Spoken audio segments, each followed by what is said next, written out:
Today on Drawbli, Abby is drawing. These girls. Wow, okay. Click that subscribe button if you're new around here. And comment below with ideas of what we could do to improve as artists. Share your work online with hashtag Drawbli. And Abby, tell us about these girls. These girls. I just thought these two photos that I ended up referencing were so fun. These are really cool. That looks really hard. It does look so hard, but it also looks like she's having a lot of fun. And it's athleticism and fun, which are my two favorite things to combine. Wow. Yes. Tell me about that. Yes. Well, I think working out is something that is inherently something you should follow the fun on and do whatever is fun to you. And just these girls look like they're just having a blast. Pole fitness is really kicking off these days, very popular. So I've heard. Yeah, so I just thought it'd be fun to draw some pole fitness ladies. However, I will say I started out drawing this and it really didn't hit. What about this guy in the background though? What about him? I did not draw him. He's just kind of watching. I did not like, even draw hey, the what's background. going on over there? I did not land on this drawing. It just, looking at it and drawing it did not end up being the same kind of feel. Why not? I don't know. There ended up being a major flatness to this drawing. Plus, I wasn't happy with my lines. I kept redrawing my lines. And then I redrew the line work so many times that when it came time that I wanted to draw in color, I was kind of like busted on that. I was like, okay, let's just get some color in here. I found my groove again with the color, but I started out a little rough there as well. One thing that I wish I had done better on this drawing, and so I tried to improve in the next, was a dimensionality, a perspective. I wish I had kind of blocked in like maybe a wireframe, maybe just to show some like cross form. contours. Exactly. Very because nice. Yes. both with the way I colored it and the way I drew it, this felt quite flat to me. But hey, you know, what are you gonna do? So Draw better next time. Exactly. So I ended up drawing a second girl doing pole fitness, which again, you know. This isn't really pole fitness. This is like signpost fitness. Oh, yes, it is signpost fitness.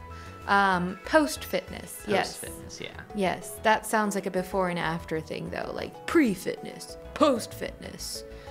Sounds like a whey drink or something, a protein drink. Post-fitness cool-down beverage. Check the Drawbli store today for some post-fitness. The face, I've never just drawn a face like this. I don't know. There's days where you need to be kind to yourself and let yourself phone it in a little bit. I think I went a little too hard in that direction on this particular piece. Too hard in what direction? Phony, letting myself just not do the best that I am capable of. This piece does not feel like it's up to the mark of things I've created in the past. No. Doesn't upset me though, because you know what? This is a journey. It's a long journey, and this is just 1 mile marker on that journey, and I have to run the miles anyway. So no big deal. Do we need a new course for Abby? Yeah. Maybe I'll look at the course that you are getting. And see if I can try it out too. That sounds really fun. Although I think Loish put out a course, maybe? Or maybe she just upgraded her Patreon. I'll have to double check that. But ooh, a Loish course would be fun. But as we were discussing, it's hard to know from the get-go if an artist who is great at art is also going to be great at teaching. Two different skills? Yeah, and we've bought a course or two in the past where we've encountered the discrepancy between those two. Yeah, I'm very careful with, I have a lot of respect for a lot of different artists, but many are not even decent at teaching. Yeah. And that's because teaching is its own skill. It is. That's okay. Absolutely. Yeah. Absolutely. It's something that is practiced just like art in some ways. You can be naturally kind of good at it, but you have to hone that skill too. This is very fun, by the way. Oh, I think you did a very good job with this one, even though you say that you phoned it in. I did try to push myself to do a more cartoony head and face because... What? That's not realistic? Yeah. Even though it ended up looking pretty goofy, I really want to get away from just creating like line for line, pixel for pixel, the same as the reference. Yeah, that's like not fun at all. Right, but it's something that is really hard to push on without it looking like, oh, you just don't know what you're doing. At least in my case, it often comes across that way. So in this case, it looks like, oh, I don't know what I'm doing. But hey, that's the first step in the journey to knowing what I'm doing. Yeah, I mean, like, so something I get asked pretty frequently for sculpting is, hey, I want to do stylized characters. Should I practice realism?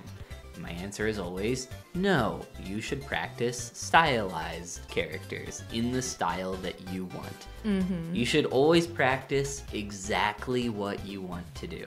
I think a hard thing, though, when you're starting out is you don't know yet maybe what style you would like to create in. You're not sure you're ready to limit yourself to one style. Absolutely. So it... This water is so pink. I know. I think this photo is edited probably. And it is very pink. I really like it though. I love like pink and purple pastel vibes together, very soft, dreamy. So on this one, I decided to do the wire frame a little bit. Just to try to get a little bit of dimensionality. I like that. With the caveat that just a little. And like I said in the last video, I'm kind of feeling a little frustrated recently with the size of the iPad and feeling a little bit limited by the size.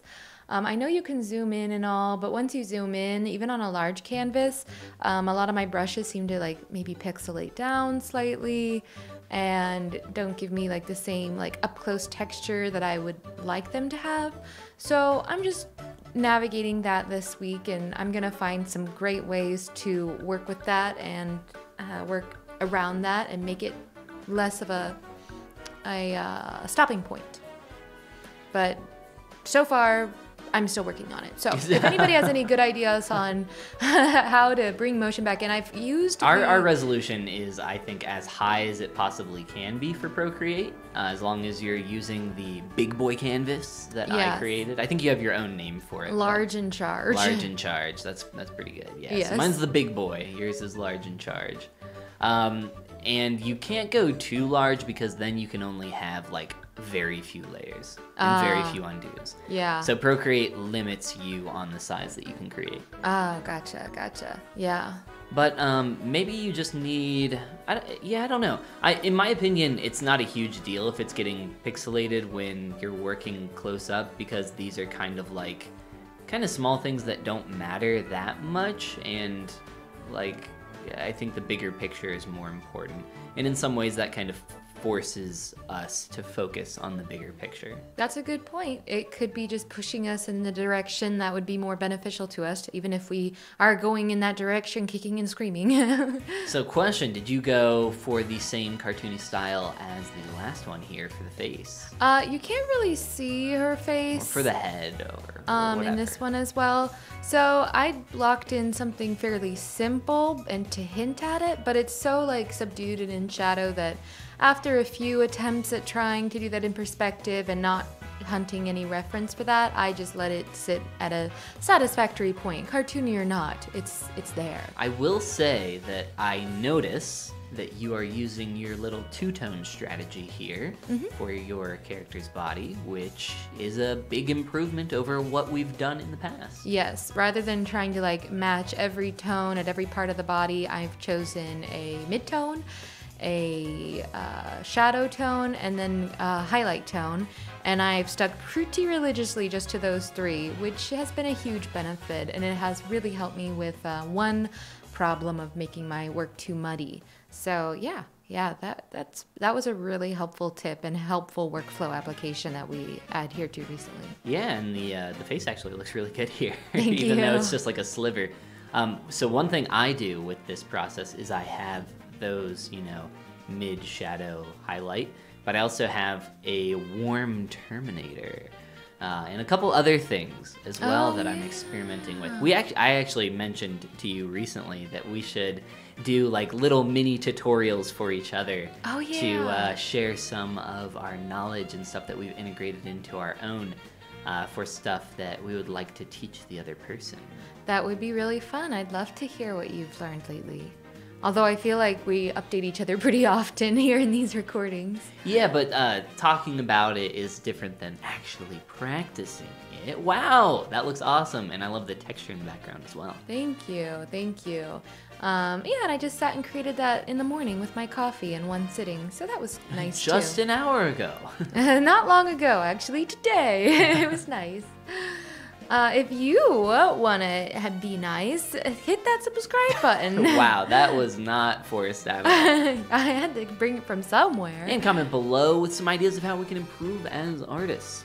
And share your work online with the hashtag Drawbli. And this is the part where we say Goodbye. Goomba. Ben, would you ever try pool fitness?